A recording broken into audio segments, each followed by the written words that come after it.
Where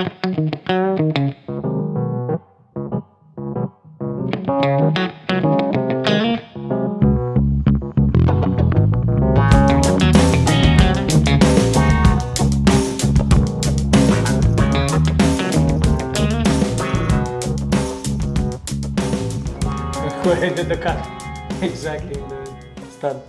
Even if I would have wanted to do it like that, it would not have worked, because now I can put both keys into the same stud.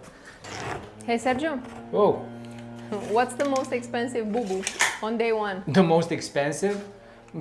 Going through a water line, and you're not gonna know until 2 weeks later when the whole floor is flooded.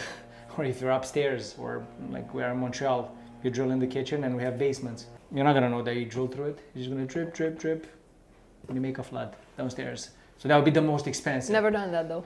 Nope. Then you could drill through electrical. That's not gonna be that expensive, but it's gonna cost a lot annoying to troubleshoot to find it, because you're not gonna know where you drilled. But the one that happens the most often is you don't put the key in the right spot. At the right height. Yeah.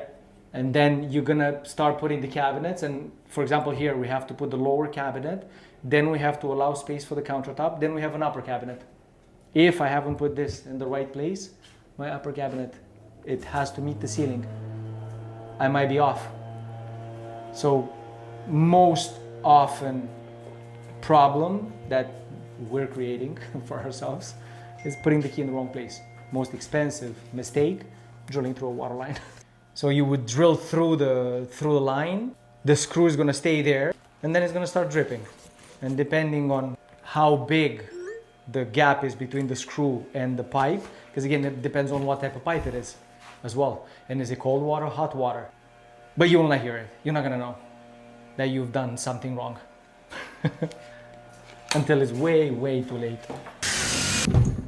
I start in the middle here because I want to center it with the two walls. But it always depends. Do you have a corner? That's more important. Is there a fixed appliance somewhere?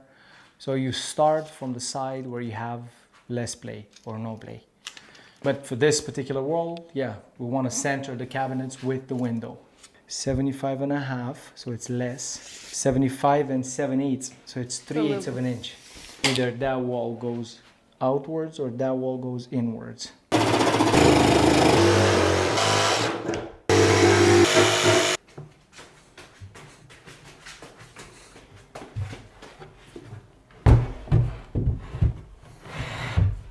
Okay, hold it like this a little bit. Club banana. Would you look at that?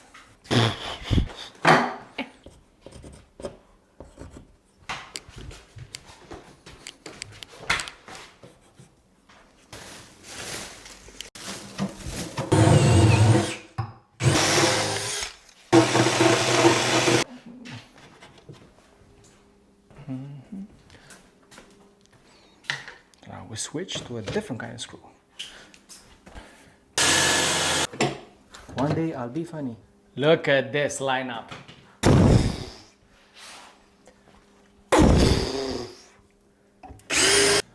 Is it going to close or not?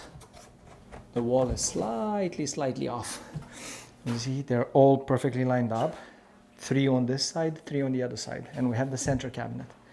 And because there's a gap in between here, when I close this gap, it's either I open up all the cabinets a little bit, or I push the cabinet off the wall. And that's what I'm trying to do now. Push it off the wall rather than deform the cabinets. This happened because this wall has a bump right in the middle. It's bowed this way. And there's nothing I can do about it because the wall was built before we brought the cabinets here. So now essentially we gotta do with what we have. Now everything is perfectly straight. Let me just put a clamp here too. Let's see. Just tell it which way to go. It's perfectly straight. I thought I'm gonna have enough shims. I was so funny. But there is behind it, there's space between the key that holds the cabinet to the wall and the actual cabinet. And because I have to put a screw there, I cannot leave that void is I'm gonna push the back of the cabinet, and it's gonna bend. There you go. Absolutely perfect.